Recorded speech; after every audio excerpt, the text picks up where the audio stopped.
Voilà, donc ce matin, j'aimerais que nous méditions la parole de Dieu autour d'une question que plusieurs peuvent se poser.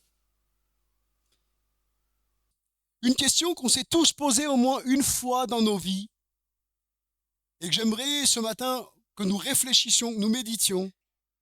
Que faire quand je lutte avec un péché? Que faire quand je lutte avec un péché? Combien de personnes et même des chrétiens qui aiment Dieu de tout leur cœur ont pu dire un jour, c'est plus fort que moi,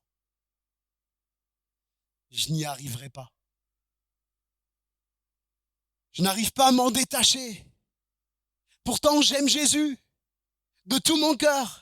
Je me suis repenti de mes péchés. Je marche avec le Seigneur. Et quand je pêche, ça me rend triste. Je suis mal, mais j'arrive pas à me détacher de ce péché. Il est là et j'arrive pas à m'en défaire. Comment faire, Seigneur?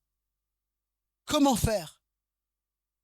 Que faire? Comment faire lorsque je lutte avec un péché? On va faire une lecture ensemble dans la parole de Dieu. On va faire plusieurs lectures ce matin. Dans Galates chapitre 5, on va lire le verset 1er, Galates chapitre 5, verset 1er.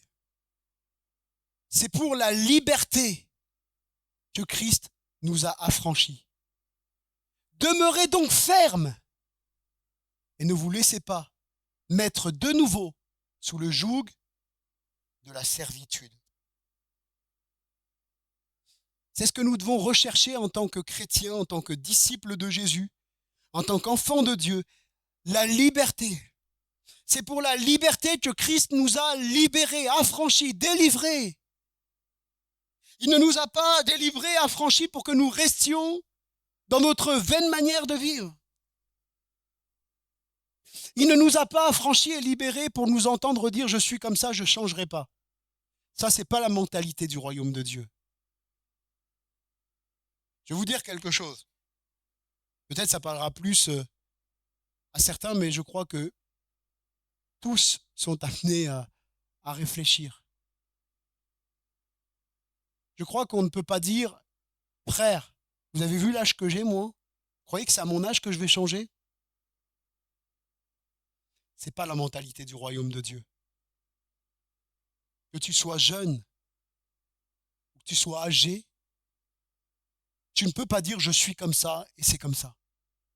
Nous sommes appelés à demeurer fermes et à ne pas se laisser mettre de nouveau sous certains jougs. Et les jougs, ils peuvent être nombreux. On peut pécher par un trait de caractère. Est-ce que vous le savez? On peut pécher par un trait de caractère. On peut pécher... Il y a tellement de façons qui peuvent nous entraîner. La Bible dit que le péché nous enveloppe si facilement. Et on doit demeurer ferme. Nous devons combattre, refuser toute forme d'esclavage, d'addiction, de dépendance, de péché dans nos vies. Car la seule personne dont nous devons être dépendants, c'est Christ. C'est le Seigneur Jésus. Cependant, il a pu nous arriver de tomber parfois dans certains travers et de ne pas réussir à s'en sortir. C'est une réalité. La première chose à faire, c'est ne pas se taire. Parler et ne pas se taire. La première chose que l'on voudrait faire lorsqu'on est tenu par un péché, c'est de se taire. J'en parle pas. Pourquoi? Parce que l'enfant de Dieu, il n'en parle pas pour faire l'hypocrite. Il n'en parle pas pour soigner la façade. Non, il n'en parle pas parce qu'il a honte. Et le but du diable, c'est de te tenir dans la honte. Le but du diable, c'est de te tenir dans le silence. Le but du diable, c'est de t'isoler. La première chose à faire, c'est de parler et de ne pas se taire. Oui, parce que la culpabilité, la honte, voudraient nous tenir dans le silence. Et pourtant, la première chose à faire pour s'en sortir, c'est de sortir du silence dans lequel parfois nous nous sommes emmurés. en parler premièrement à Dieu. En parler à Dieu. On va faire une seconde lecture dans le psaume 32, versets 3 à 5. Psaume chapitre 32. Psaume 32, versets 3 à 5, c'est le roi David qui parle. Psaume 32, verset 3.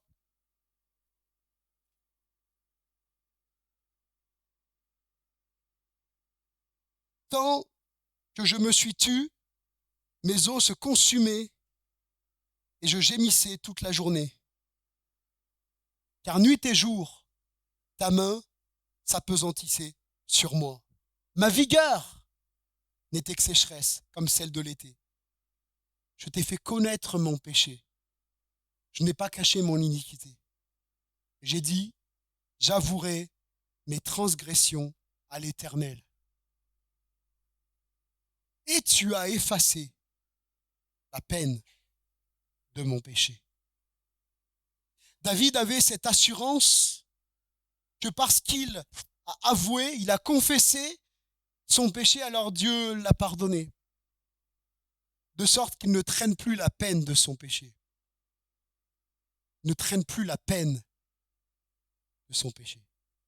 Pourquoi le confesser à Dieu? Pourquoi, premièrement, en parler à Dieu? Eh bien, parce que, premièrement, il est le premier offensé par notre péché. Le premier offensé par mon péché, par ton péché. Même si, par exemple, ton péché a des conséquences, par exemple, j'en sais rien, une dispute avec quelqu'un, tu as blessé l'autre personne, tu lui as fait du mal, tu, volontairement ou involontairement, sur le coup de l'énervement, par tes paroles, tu as blessé ton prochain. Mais le premier offensé, c'est pas ton prochain. Le premier offensé par ton attitude, c'est Dieu. Parce que lorsque je pêche, les conséquences sont avant tout spirituelles. Et puis, il est le seul capable de nous pardonner et de nous purifier. Aucun homme n'est capable de te pardonner. Même si quelqu'un peut dire, oui, je te pardonne, tu m'as fait de la peine, tu m'as offensé, ça y est, c'est pardonné. Mais celui qui te pardonne spirituellement de tous tes péchés, c'est Christ. Et 1 Jean, chapitre 1er, verset 9, nous le dit, si nous confessons nos péchés, il est fidèle. Il est fidèle, alors que nous sommes infidèles. Parce que chaque fois que nous commettons un péché, que nous cédons à une tentation, nous faisons preuve d'infidélité. Mais lui, il est fidèle et juste pour nous pardonner. Mais ça ne s'arrête pas là. Il ne nous pardonne pas simplement, il nous purifie de toute iniquité. L'être humain peut pardonner. On a tous déjà pardonné un jour à quelqu'un qui nous a offensés, fait de la peine, et nous sommes appelés à pardonner, n'est-ce pas? Mais nous ne pouvons pas purifier quelqu'un de son péché. Spirituellement, lorsque je prends de la boue et que je jette la boue sur la personne reçoit de la boue, mais je me salue aussi. Et la personne, en me pardonnant quelque part, non seulement déjà elle se libère, mais elle ne peut pas enlever la boue qu'il y a sur moi. Le seul qui puisse nous purifier de toute iniquité, c'est le Seigneur Jésus, parce qu'à la croix, il a payé pour ça. Donc c'est à Dieu premièrement qu'il faut en parler. Lorsque nous confessons sincèrement notre péché, que nous nous repentons, nous trouvons auprès de lui la libération, le pardon, la purification. Non par nos œuvres, mais par son œuvre. Parce qu'au final, quand on demande pardon au Seigneur, on revient à son œuvre. On revient symboliquement à la croix et on délaisse là notre péché. On parlait premièrement au Seigneur. Secondement, en parler à quelqu'un de confiance, à un chrétien de confiance.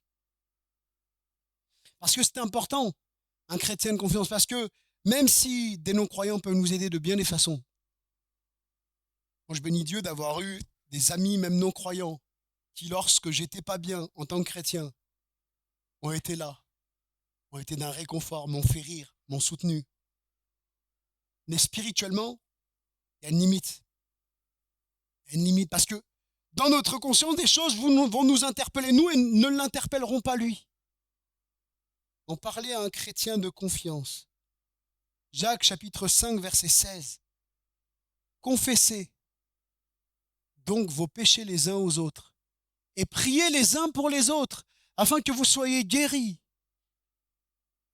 Et nous, on retient que la fin, il n'y a que la fin qui nous intéresse. La prière fervente du juste a une grande efficace. Il n'y a que ça qui nous intéresse.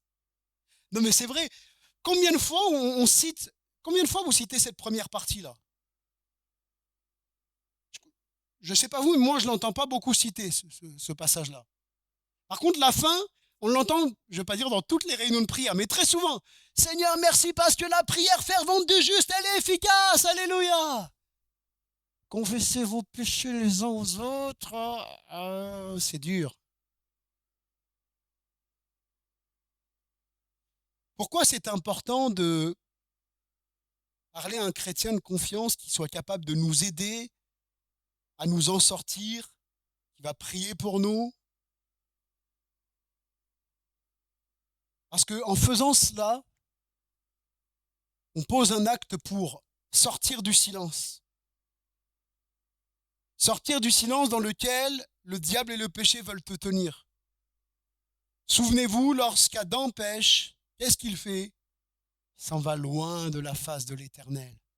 Enfin, il pensait aller loin, se cacher. Sortir du silence, sortir de la culpabilité, sortir de la honte. Ensuite, c'est un appel à l'aide pour qu'on nous tende la main. C'est un appel à l'aide qu'on lance. Et c'est vraiment important parce que, quelque part, on cultive aussi la redevabilité. Ben oui, parce que si vous priez, si vous demandez à quelqu'un de prier pour vous, parce que vous traversez un moment difficile, la personne, naturellement, dans quelques temps, va revenir vous voir et dire « Comment ça va? Où est-ce que tu en es? Est-ce que tu as pu avancer? Est-ce que tu as pu progresser? Est-ce que tu as réussi à te détacher de ce péché ?» Et ça, c'est bon. C'est bon d'avoir, lorsque nous traversons des temps où nous avons du mal à nous défaire d'un péché, d'avoir quelqu'un avec qui, quelqu'un, je dirais, il y a une relation saine qui s'instaure et qui nous aide à sortir de là. Alors bien sûr, moi je conseille toujours, ça c'est un conseil pratique, mon frère va voir un frère, ma sœur va voir une sœur. Hein? C'est ce qu'on appelle la prudence et la sagesse. Non, mais je suis pas d'accord avec toi, la Bible ne le dit pas. Même si tu n'es pas d'accord avec moi, c'est pas grave. Mon frère va te confier à un frère. Et ma sœur va te confier à une sœur. Je pense que c'est de la sagesse. Si vous n'êtes pas d'accord avec moi, regardez toutes ces situations où malheureusement ça a fini très mal et ça partait d'un bon sentiment. Parce qu'on pose un acte aussi en demandant l'aide et la prière. Moi, souvent, quand des personnes qui, en tant que pasteur, me partagent leur situation, je leur dis sans entrer dans les détails. Vous avez vu comment je fonctionne quand je cite les sujets de prière? Mais permets-moi que l'Église puisse prier pour toi. Quand la personne me dit non, je dis pas de souci, je vais prier, c'est entre moi et Dieu, pas de souci.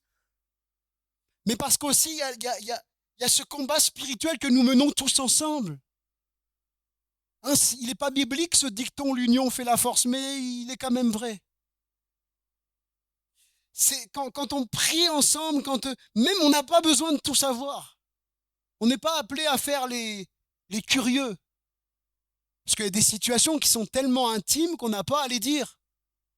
Mais simplement quand on dit prier pour le frère un tel ou pour la sœur un tel parce qu'elle rencontre des difficultés dans sa foi, ça doit nous suffire. Demander l'aide et la prière et décider de ne plus combattre seul. Parce que l'Église est aussi là pour ça. Hein. L'Église est aussi là pour combattre ensemble. Et il y a des victoires que l'on remporte ensemble. On ne peut pas combattre seul. L'Église, c'est une famille, n'est-ce pas? La famille de Dieu. Nous sommes enfants de Dieu. Si tu es enfant de Dieu et que je suis enfant de Dieu, ça fait de toi mon frère, ma sœur. Donc on est une famille. Une famille, quand les relations sont saines,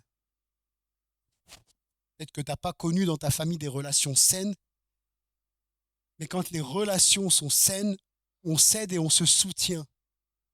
Non? Moi, ma fille, un peu moins maintenant, parce que mon fils a grandi et ne cesse pas marcher sur les pieds. Mais ma fille, quand on allait au parc et que un enfant là voulait essayer un plus grand essayer de prendre le dessus sur Esaïe, ma fille arrivait, tu touches pas mon frère. C'est vrai, ça nous fait rire, c'est beau, c'est enfantin, c'est beau. Mais c'est ça l'Église aussi. Quand l'Église s'unit et dit, Satan, tu toucheras pas à mon frère, parce qu'on est là et on va combattre avec lui. Tu toucheras pas à ma sœur parce qu'on est là, il y a une armée qui se lève.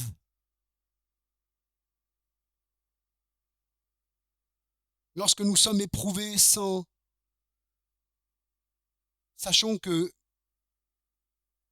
demander aussi le soutien de l'Église.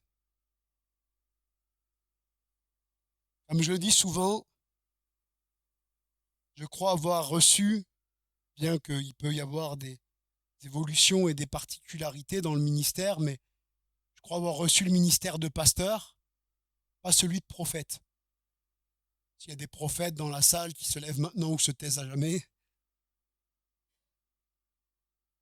mais je ne devine pas les situations. Je ne devine pas les situations et quand vous insistez auprès d'une personne, par exemple, vous dites comment ça va? Ouais, ça va, merci. T'es sûr, ça va? Oui, oui, ça va, merci, mon frère. Qu'est-ce que vous voulez qu'on fasse? On va rentrer dedans, on va forcer. On avait une discussion autour de ça justement vendredi à la fin de la prière. Qu'est-ce que vous voulez qu'on fasse? Mais par contre, si vous prenez votre téléphone ou vous demandez un entretien, vous envoyez un message, voilà, pasteur, j'ai besoin de parler.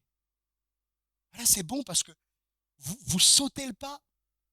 Vous sautez le pas de dire, voilà, j'ai besoin du soutien, j'ai besoin du soutien de l'Église, j'ai besoin qu'on prie pour moi, j'ai besoin qu'on m'accompagne. Et parfois, on s'imagine que nos frères et sœurs doivent deviner nos situations. Oui, le Seigneur peut nous mettre à cœur. Ça m'est déjà arrivé, hein. Aller voir un ami quand j'étais encore en Normandie et ça pesait sur mon cœur. J'étais triste quand je pensais à lui. Je suis allé le voir et puis je parle avec lui. J'avais compris qu'il passait des moments très difficiles dans sa foi. Mais si je disais que ça m'arrivait tous les 4 matins, je serais un menteur. Vous avez des révélations tous les matins pour vos frères et sœurs, vous me direz après la solution, hein, c'est pour ceux qu'on a. Je suis preneur, hein, peut-être que... De toute façon, c'est même sûr, hein, on n'est jamais trop spirituel. En parler à un chrétien, une chrétienne de confiance capable de nous aider, de prier avec nous. Et là, je crois aussi qu'on a besoin de retrouver dans l'Église, non pas du copinage, frères et sœurs, non pas du copinage, où on va se raconter tous les derniers potins. On devient le closer évangélique. Je ne fais pas de pub à closer. Hein. Il y en a qui sourient, il y en a qui connaissent. Je ne lis pas closer, hein. Je sais juste ce que c'est tout.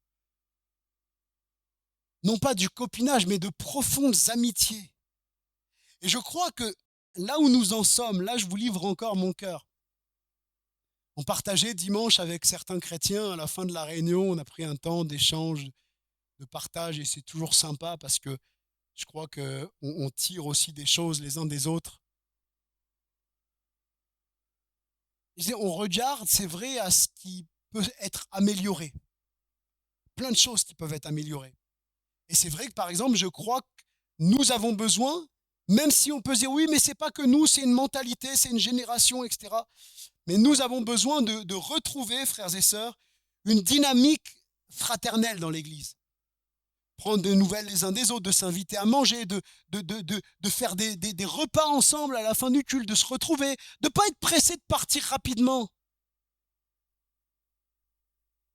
dans certaines, dans une église, principalement, je la nommerai pas, mais dans une église où je suis passé, c'était dur de quitter l'église. On avait des réunions le vendredi soir, par exemple, c'était dur, hein. Bon, ça va, j'étais encore célibataire. Mais c'était dur de rentrer à la maison parce que bah, ça discutait, on était là, on s'asseyait au fond de l'église, on discutait, on débattait. C'est ça, on débattait, on aimait bien débattre, on débattait, c'était vraiment bien, on n'était pas pressé de rentrer. Des fois, je rentrais à 23 heures chez moi, des fois à minuit. Alors tout le monde ne peut pas rentrer chez lui à minuit, je comprends. Mais moi-même aujourd'hui, marié, 3 enfants, je ne peux pas rentrer chez moi à minuit. Ça, c'est autre chose. Mais de retrouver ce bonheur, cette convivialité d'être ensemble. C'est vrai qu'on a besoin de retrouver cette dynamique voilà, de combattre ensemble, d'être ensemble. Mais aussi, je le dis, regardons à ce qui va de l'avant. Hein, je fais cette parenthèse, c'est pas dans mon message, mais regardons aussi à ce qui va de l'avant. Je crois que c'est important. L'Église grandit, les tranches d'âge se renouvellent. Non, vous ne trouvez pas? Quand je suis arrivé, on m'a dit, ici, on est une église de vieux. J'ai dit, bah, je suis venu pour casser la moyenne d'âge. Je suis venu pour casser la moyenne d'âge. Et on voit, voilà, on a vu des jeunes se convertir, se faire baptiser. Bien sûr, chacun, on a besoin, quand on avance avec le Seigneur, de comprendre certaines choses. Mais l'église, elle va de l'avant. L'école du dimanche, on est en train de se poser tout un tas de questions parce qu'il y a de plus en plus d'enfants. Amen. Et je crois qu'on a encore de belles choses à vivre. Donc bien sûr, moi je ne suis pas quelqu'un, je ne fais pas la politique de l'autruche, je ne mets pas la tête dans le sable en disant tout va bien, tout va bien, tout va bien. Je suis conscient de ce qui ne va pas, de ce qui doit être amélioré, mais je bénis le Seigneur aussi pour ce qu'il nous a donné de voir et ce qu'il nous donnera encore de voir. Alléluia! Est-ce que vous êtes conscient aussi qu'au milieu de vous, vous avez des miraculés? 3 ans, moi j'ai vu au moins 2 personnes qui auraient dû rejoindre le Seigneur. Et ils sont là. Gloire à Dieu. Bon, je ne sais pas si on a touché à mon PowerPoint, j'en sais rien. Je vais t'accuser à la projection comme ça. Le deuxième point, fuir. Qu'est-ce qu'il dit le pasteur? Fuir. Oui, oui, oui, oui, oui, oui. Que faire quand je lutte avec un péché? Fuir toute occasion de chute. On nous a souvent enseigné que c'était lâche de fuir. Oui, il y a certaines situations, c'est lâche à un père de famille de fuir son foyer parce qu'il s'est embrouillé avec sa femme. Ou c'est lâche à une femme de quitter le domicile conjugal parce qu'elle s'est embrouillée avec son mari. On est d'accord, tout dépend des contextes. Hein. On est d'accord. Vous mettez bien une parenthèse à ce que je dis. Parce qu'il y a aussi des situations dans lesquelles eh ben, le Seigneur comprend, il faut faire du cas par cas. Mais fuir toute occasion de chute. Oui, des fois, la fuite est bonne. On nous a souvent dit que c'est vrai, c'était un signe de lâcheté. Mais quand je lutte avec un péché, il faut fuir. Il faut fuir le péché il faut fuir les situations dans lesquelles nous allons être en situation de tentation. La fuite face aux occasions de chute est au contraire un signe d'une grande force et d'une détermination, parce qu'il est plus facile de céder que de résister. Il est plus facile de céder que de fuir. Parce que comme je le dis souvent quand je parle du péché, le péché, à première vue, il paraît bon. Il n'arrive pas en disant « Coucou, je m'appelle le péché, je viens pour te séparer de Dieu, je suis vraiment pas bon, mais regarde comme je suis laid, tu vas pas m'accepter. » Non, il vient pas comme ça. Le péché vient comme un gentleman, habillé propre, tend la main « Salut, ça va ?» À première vue, il sent bon le péché. Il sent bon, il est propre, il te donne envie de t'approcher de lui. Mais une fois qu'il t'est approché de lui, que tu es tombé dedans, l'enfant de Dieu, il voit comme sale, comme écœurant, comme dégoûtant. Et c'est vrai que ce n'est pas toujours évident de fuir. Et pourtant, Pour se sortir d'un péché avec lequel nous luttons, il faut être déterminé. Déterminé. Éviter les situations de tentation. Éviter les endroits, les personnes qui pourraient me tenter. On a l'exemple de David, en pleine période de guerre. Il n'aurait pas dû être chez lui. C'est pas là qu'on attendait un roi. Bien sûr, il devait être protégé et tout, mais il devait être avec son peuple. Il devait être avec l'armée. En tant que chef de l'armée, il aurait dû être aux côtés de l'armée pour combattre. Et lorsqu'il a regardé par la fenêtre, vous savez ce qu'il aurait dû faire? Il aurait dû refermer la fenêtre. Il aurait dû aller prier. Et est-ce que nous, des fois, on ne se dit pas, nous aussi, j'aurais dû? J'aurais pas dû? J'aurais dû. Jésus a dit, si ton œil droit est pour toi une occasion de chute, arrache-le et jette-le loin de toi, car il est avantageux pour toi qu'un seul de tes membres périsse et que ton corps entier ne soit pas jeté dans la géhenne. Et si ta main droite est pour toi une occasion de chute, coupe-la et jette-la loin de toi, car il est avantageux pour toi qu'un seul de tes membres périsse et que ton corps entier n'aille pas dans la géhenne.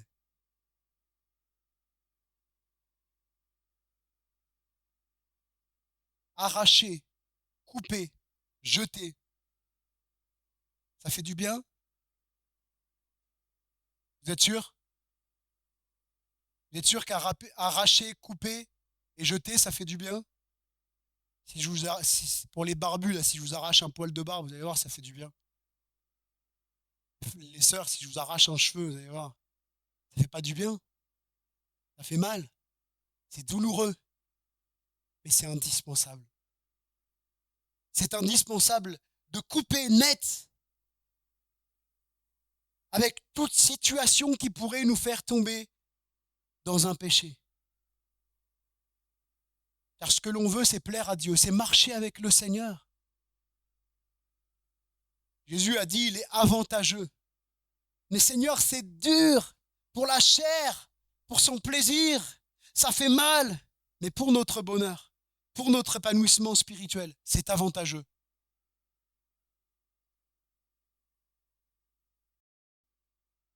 Un jour, un de mes pasteurs,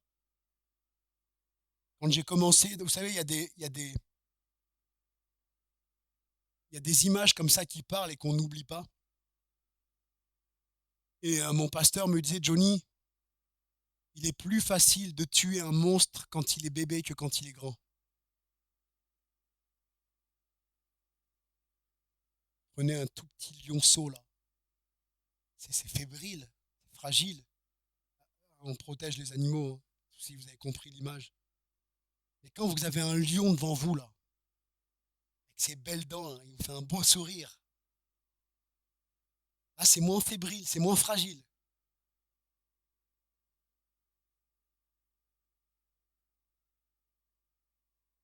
Donc oui, il faut éviter les situations de tentation. Imaginez quelqu'un qui, par exemple, je prends un exemple, arrête de fumer. Il arrête de fumer, mais il côtoie constamment des fumeurs. Comment voulez-vous qu'il tienne? Ou, par exemple, quelqu'un qui est dépendant à l'alcool et puis tous les jours, il va au bar. Et puis, non mais c'est juste un café. Mais oui, mais tu crois pas qu'à un moment, il risque d'y avoir une tentation?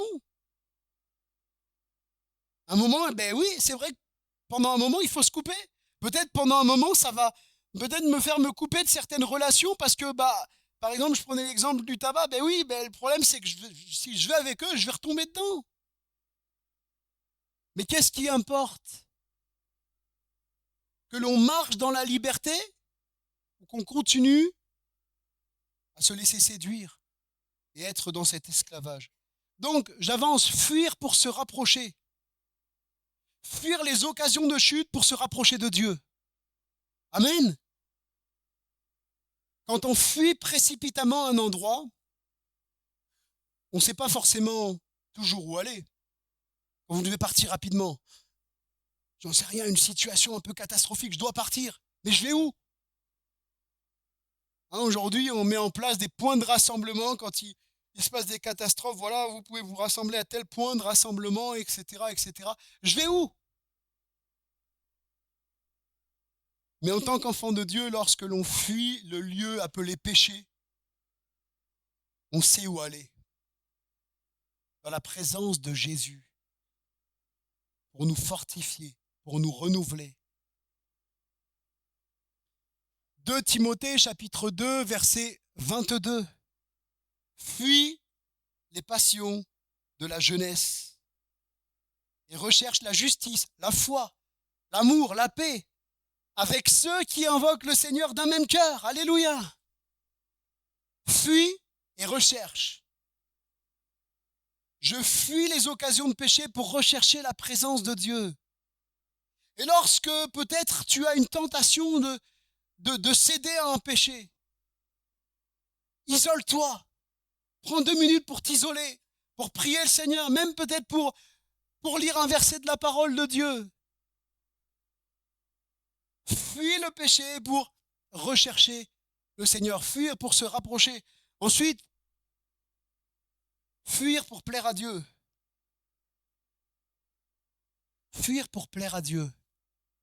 C'est important de savoir pourquoi on fait les choses, pour qui on fait les choses. Parce que des fois, c'est vrai que quand on pense qu'on fait les choses pour les autres, on peut se décourager. C'est pour ça que la Bible dit faites tout de bon cœur, comme pour le Seigneur. Parce que quand on considère qu'on le fait pour Dieu, alors on le fait de bon cœur. Fuir pour plaire à Dieu. En Genèse, chapitre 39, verset 7, nous voyons Joseph qui se retrouve dans une situation où il peut être amené à pécher avec la femme de Potiphar. On connaît tous ce récit. Joseph est animé d'un désir, le désir de plaire à Dieu. Mais là, la tentation, elle est là. Il peut se dire, bon, personne n'en saura rien. Je crois que la femme de Potiphar, elle n'en parlera même pas à son mari parce qu'elle va avoir peur. Personne n'en saura rien. Mais Joseph, il ne rentre pas dans ces considérations-là. Mon frère, ma sœur, ne rentrons pas dans les considérations, personne n'en saura rien. Ne nous laissons pas lier. Vous savez, parfois, il y a des gens, je fais une parenthèse encore, ils vous disent, je te le dis, mais t'en parles pas. Vous savez ce qu'il faut dire? Attends. Avant de me le dire, assure-toi que je peux ne pas en parler. Je te le dis, mais t'en parles pas. Parce que parfois, on se laisse lier par des paroles comme ça. Et s'il y a une situation qui est trop grave, vous dites, t'inquiète pas, j'en parlerai pas, vous avez donné votre parole avant que la personne vous ait dit. Et il y a des choses qui sont graves et que nous sommes obligés de parler. Je vous le dis. Imaginez, un mineur vient vous voir pour dire qu'il est abusé. Je donne un exemple comme ça. Vous n'avez pas le droit de vous taire, que vous le vouliez ou pas. C'est un exemple parmi tant d'autres. Il y en a tellement. Si la vie d'une personne, elle est en danger, et que la personne vous dit, je te le dis, mais t'en parles pas. Notre responsabilité, elle est aussi engagée. Donc ne nous laissons pas lier par des paroles. Et souvent, le je te le dis, mais t'en parles pas, assurez-vous en disant, mais attends, est-ce que cette personne sait que tu vas m'en parler? Je ferme la parenthèse. Il y a des parenthèses comme ça, je ne sais pas pourquoi je les fais, mais Dieu le sait. Joseph va dire, au verset 9, Genèse 39, 9, comment ferais-je un aussi grand mal et pécherais-je contre Dieu? Vous voyez, il est conscient que la première personne offensée, s'il cède aux avances de Potiphar, c'est pas de la femme de Potiphar, c'est pas Potiphar le premier. C'est pas contre Potiphar qu'il va pécher en premier en cédant aux avances de sa femme, c'est contre Dieu. Et tous les jours, le texte nous dit que la femme de Potiphar revient à la charge pour qu'il craque et qu'il pêche. Alors on ne sait pas comment était la femme de Potiphar. J'ose croire que c'était pas une femme repoussante. J'ose croire. Et on voit l'attitude de Joseph qui veut plaire à Dieu. Il finit par fuir. En Genèse 39, 12, il finit par fuir.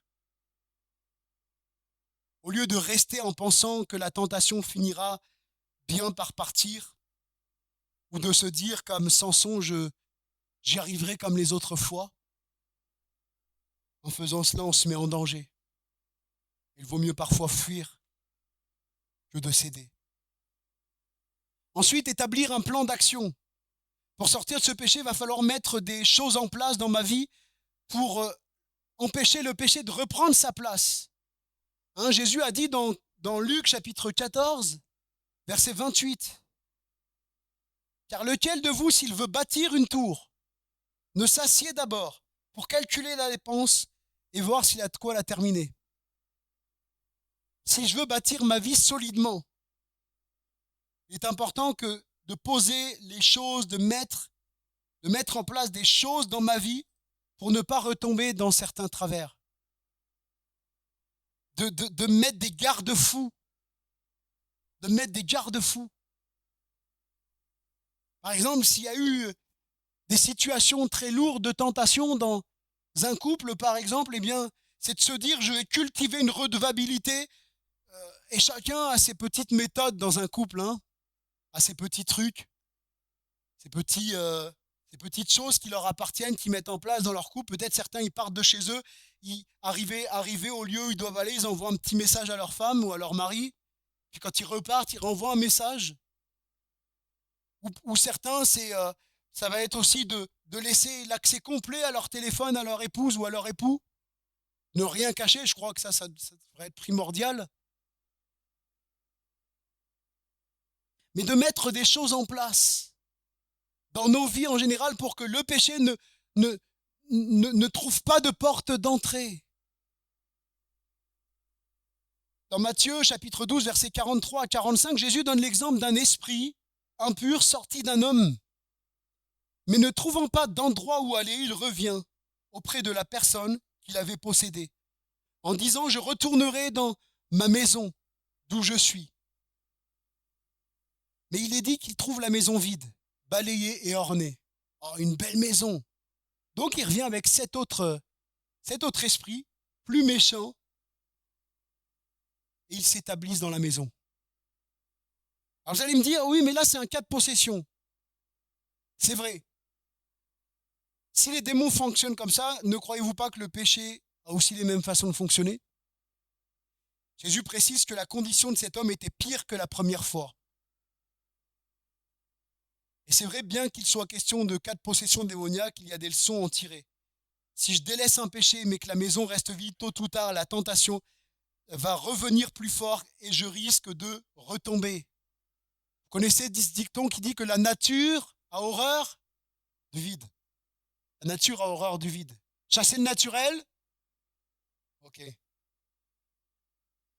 Si je ne mets pas en place des choses dans ma vie pour combler le vide, le risque, c'est de retomber dans le péché et que ma situation soit encore pire que la première fois. Alors certains diront, mais c'est peut-être pas pire dans le degré dans le péché, mais pire dans la culpabilité, pire dans l'accablement, pire dans la tristesse, pire dans le... Oui, notre situation peut être pire. Alors, établir un plan d'action, remplacer les mauvaises habitudes par de bonnes habitudes. Ne pas laisser la maison vide.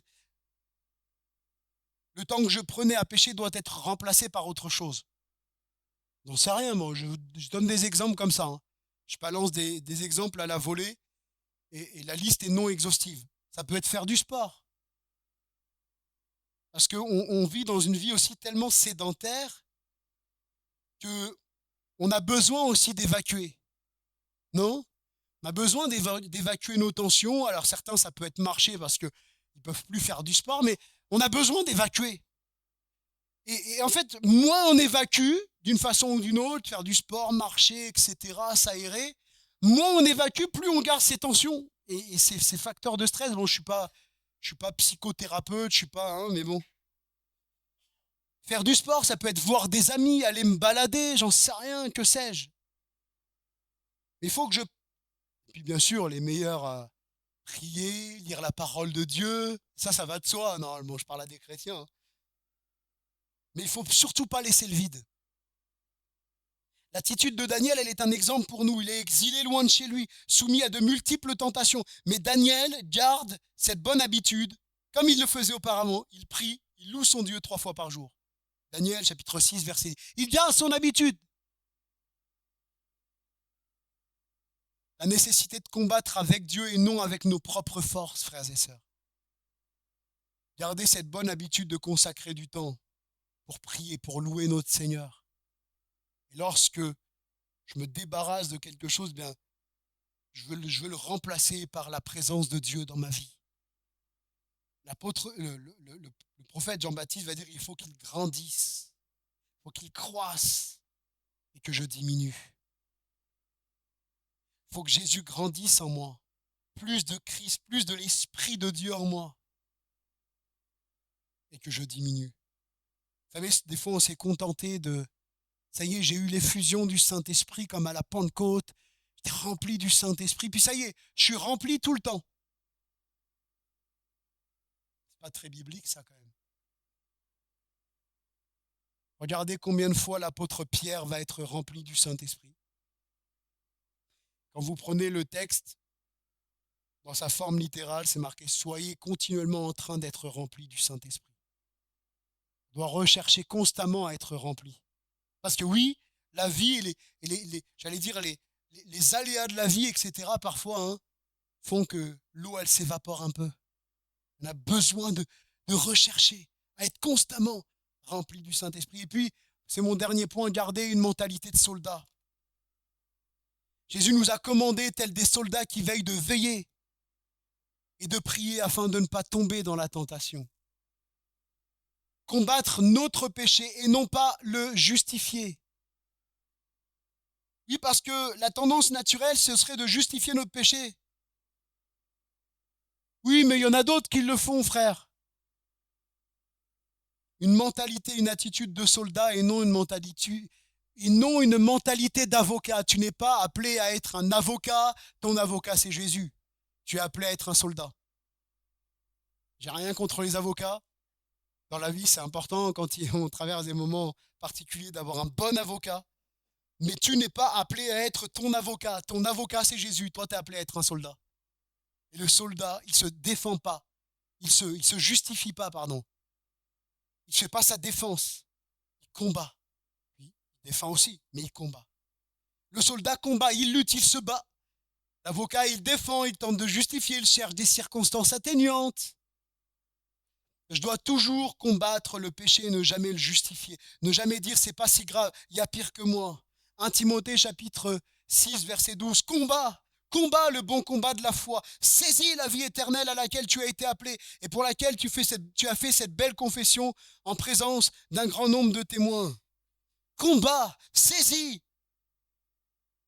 Dieu nous rappelle que la chair a des désirs contraires à ceux de l'esprit. Et nous devons combattre avec l'Esprit de Dieu. Combattre en m'appuyant sur la puissance de Christ et non la mienne.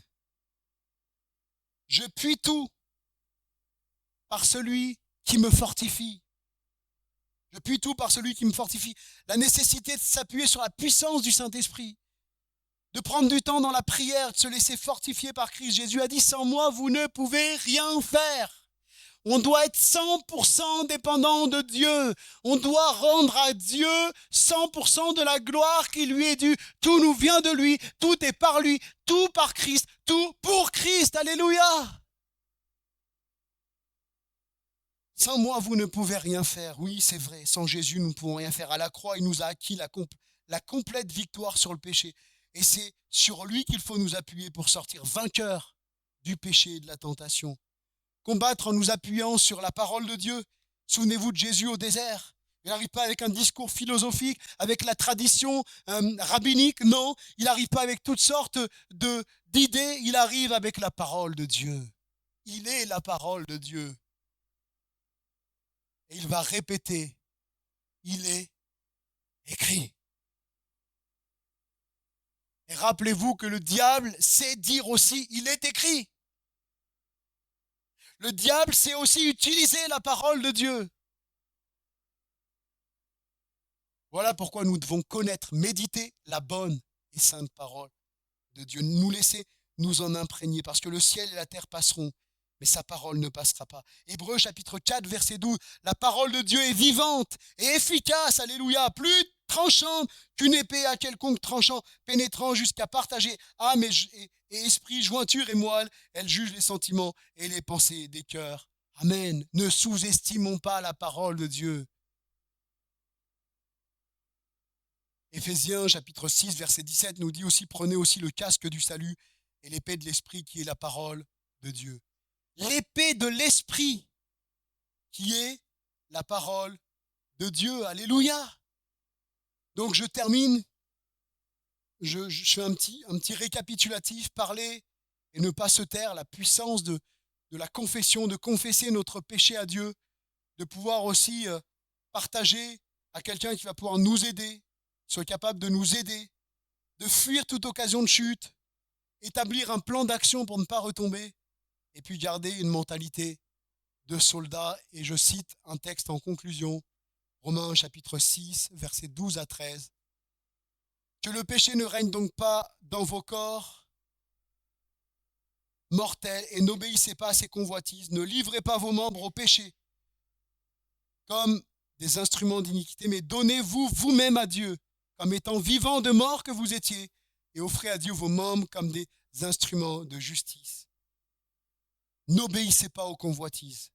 Ne livrez pas vos membres au péché, mais donnez-vous vous-même à Dieu. C'est un combat que nous devons mener. Ne pas obéir, ne pas se livrer au péché, mais y résister. Comment y résister? En se donnant à Dieu, en prenant du temps pour Dieu. Et rappelons-nous également ce que Jésus a fait de nous. Si le Fils vous affranchit, vous serez réellement libre. Amen.